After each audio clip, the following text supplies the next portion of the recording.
among the writers who dedicated their craft, their entire literary commitment to challenging the chains that dogma sometimes attaches to humanity, even in the heat of liberation. In other words, we find that in the struggle for human liberation, we exchange a set of dogmas for another. And these are writers who, for me, fulfill the highest mission of the writer, which is to demystify dogma, to indicate that there are certain human relationships which are not bound by the dogma of faith, of race, of gender, but simply interpretations of the meaning of humanity. Nadine Gordimer, most relevantly for us, on this earth right now, this earth of former apartheid, is one who constantly, whose work and whose pronouncements constantly reminded us that repression wears many colors, literally and metaphorically. Sometimes none at all. The proponents of human progression, among whom we very confidently and proudly, even arrogantly if you like, place all people of the creative imagination, sometimes indicate to us that race is sometimes an obscurantist and even diversionary device away from the fundamental mission of a people's fullest self-realization. And that statement provokes a rather piquant edge to what I've chosen for my discourse today, on which, however, with her sense of irony, Nadine would have relished, since the title is none other than, within the overall theme of our quest, the title is Repositioning Negritude. The dialogue resumes. Yes, indeed, repositioning negritude. I can already see some of my listeners racing for cover. Startled cries of disbelief resonate in literary circles across the continent, lacerating the Atlantic, shredding the Caribbean islands, perhaps bouncing back to the continent to echo from the heights of the rock hills of Olumo in my hometown, Abeokuta. The brief body of exchange reads, "Did I hear aright? Could this be the same rejectionist voice of the notorious Mr. Tigritude?" I'm afraid it is, and his position remains the same. Well, more or less. Certainly not discernibly distant from when I last held a discourse with Leopold Sédar Senghor on the occasion of his 90th birthday in Paris.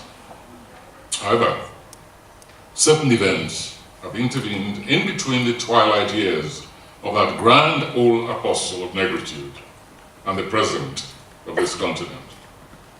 One of them is straightforward, a ritualistic undertaking. It is 50 years ago, this year, that Leopold Sédar Senghor convoked the artists and intellectuals of this continent to join their kinfolk in the diaspora in Dakar and exchange notes on the artistic and intellectual production of the black race. It was a feast of history, memory, and human creativity that was not only imaginative but propulsive. That festival sought directions. Of course, the encounter was organized also to give flesh to the very concept of negritude. It was in anticipation of this anniversary this year also that the scholar and documentarist Matthias Diawara of New York University produced a retrospective film titled Soyinka and Senghor, a dialogue, which was launched at Freedom Park in Lagos, Nigeria. That film, I must acknowledge, was the immediate catalyst of this present exchange. Inevitably, the documentary induced nostalgia, but it also proved thought-provoking. It induced the reopening of some long-discarded mental pages, even chapters. And then, a few days afterwards, a yet understated, under-recognized event took place in the northern part of Africa, in Tunisia to be precise.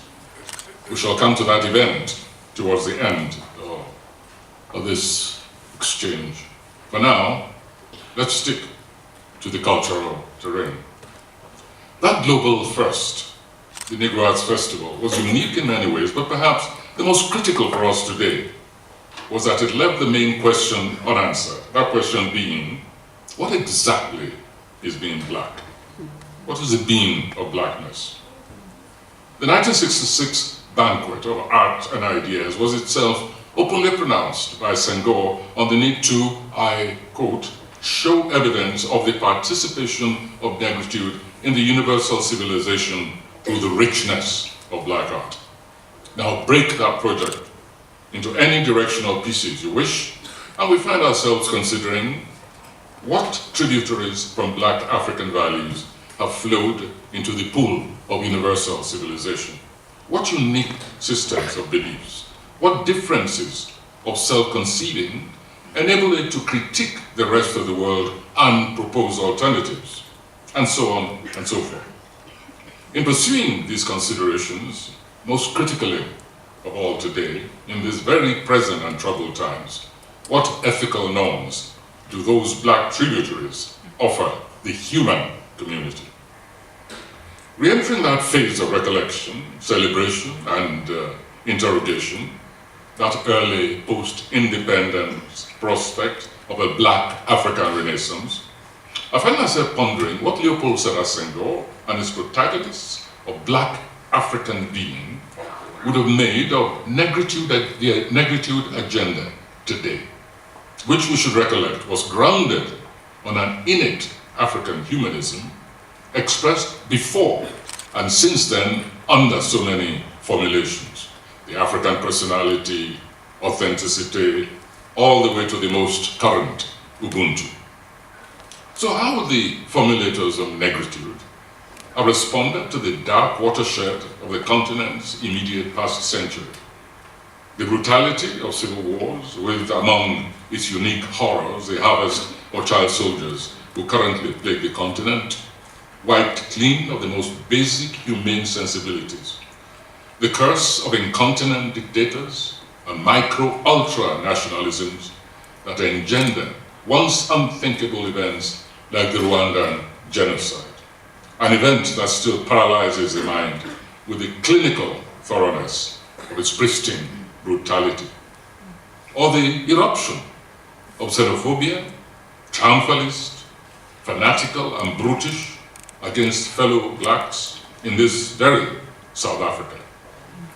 No claim is being made that these retrograde events were unique to the continent, nor that the political leadership in that heady era, even up to the post-colonial phase, the 1960s, subscribed to the propositions of negritude and then betrayed them.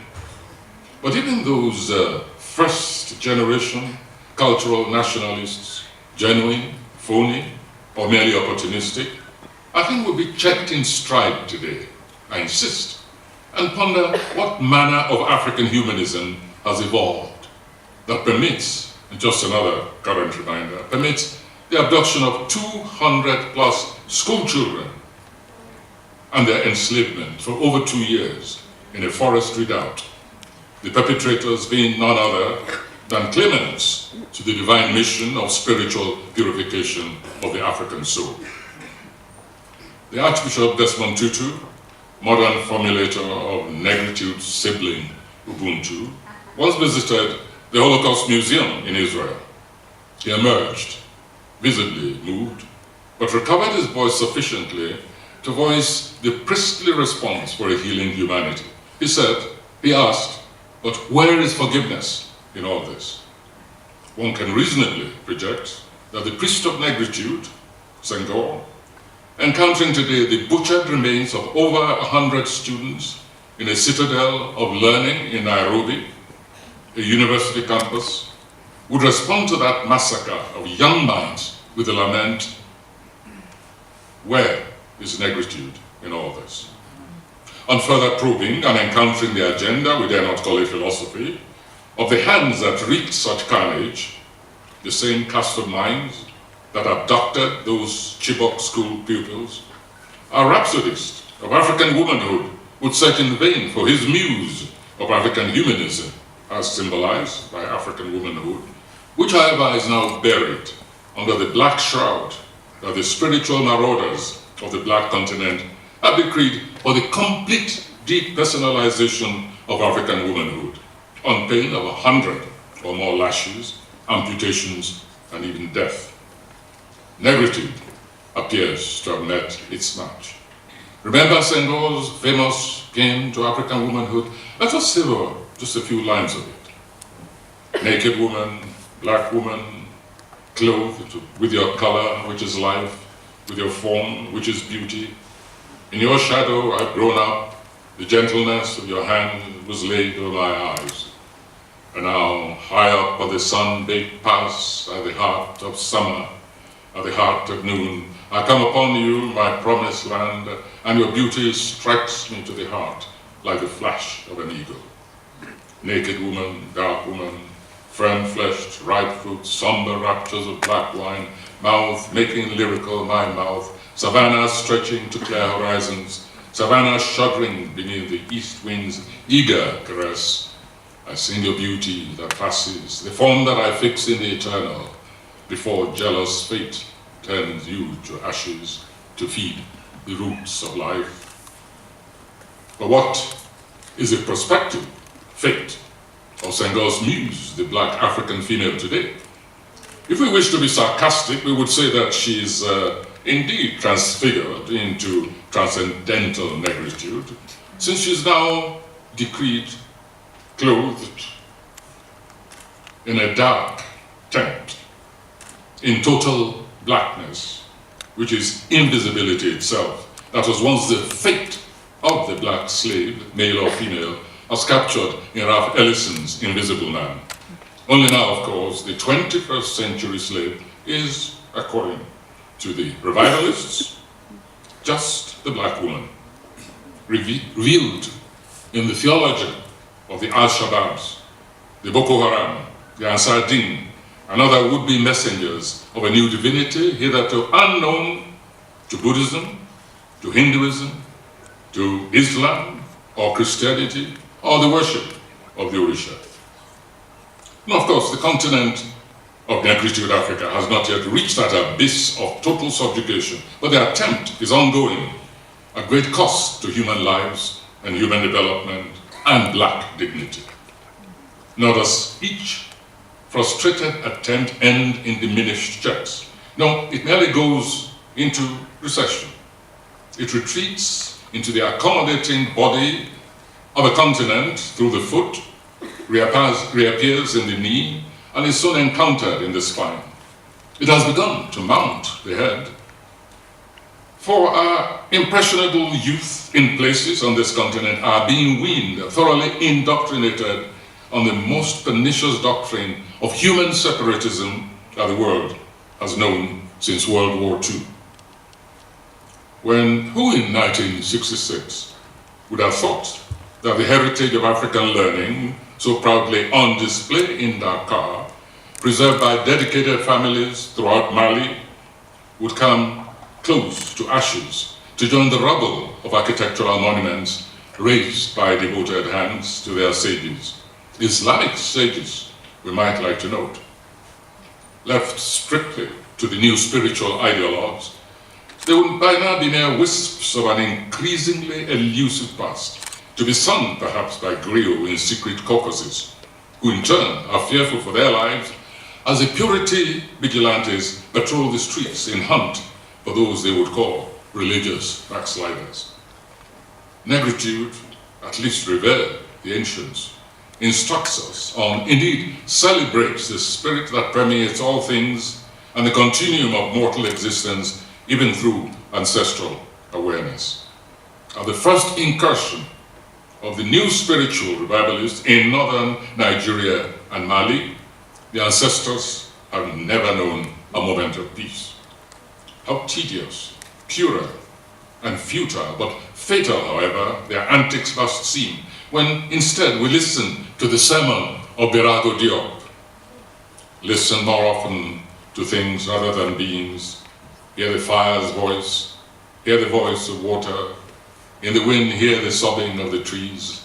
It is our forefathers breathing. The dead are not gone forever. They are in the paling shadows and in the darkening shadows. The dead are not beneath the ground. They are in the rustling tree, in the murmuring wood, in the flowing water, in the still water, in the lonely place, in the crowd. The dead are not dead. Listen more often to things rather than beings. Hear the fire's voice, hear the voice of water, in the wind, hear the sobbing of the trees. It is the breathing of our forefathers who are not gone, not beneath the ground, not dead. The dead are not gone forever. They are in a woman's breast, a child's crying, a glowing ember. The dead are not beneath the earth. They are in the flickering fire, in the weeping plant, the groaning rock, the wooded place, the home. The dead are not dead. Listen more often to things rather than beings. Hear the fire's voice, hear the voice of water. In the wind, hear the sobbing of the trees. It is the breathing of our forefathers. When we speak of ancestry, negritude invites us to think even beyond the literally departed. We speak, think, and reanimate a heritage interwoven of both the producers of our present, the precipitates of our past, making us heirs and custodians, enriching us in a continuity of thought and productive existence. That poem, for instance, was born of negritude, but it encapsulates the spirituality of the Black continent. You can build a cathedral around that poem, a grand mosque, and you will not blaspheme against anyone. You can raise a shrine or a temple on its threshold or around its community well, and you will encounter that you'll understand that these are all animating spirits of human existence. A poem like that honors, not detracts from, the summation of the human phenomenon. If only those iconoclasts of Mali understood this, they would not so hate, and there's no other word for it, they would not so hate the monuments that have survived as testimonies to human intelligence, appreciation, and instructors of an unbroken ancestry of human vitality. And of course, we're not speaking of our continent alone, but of depredations in other parts of the world. Palmyra, the ancient city of Nimrod in Iraq, the statues of Buddha in Afghanistan, all are bound together under Ubuntu, the bundle of humanity, and implicate a common human responsibility. This is what negritude has identified as culture of the universal. Most immediate to us, however, and pertinent, an extract from 1966, was the extension of the cultural boundaries of the Black world and a jealous regard for its products, including the ancestral cultures, both as expressed or as simply intuitively grasped. Their physical exclusion from antiquity. We are concerned by threats too, but also their existence, but also by their existence. Because if we claim to be beings of reason, we must not shy away from confronting even the possibility that such actualities, the meanings ascribed to them, or their continuing unanalytical usage, can constitute a great threat to their value in a modern world. Now, that is our responsibility, the responsibility of heirs to that heritage, not that of outside marauders, no matter what creed they espouse, or their claims to ultimate, absolute, and inviolable truths. We must seek ours and without the instrumentality of coercion.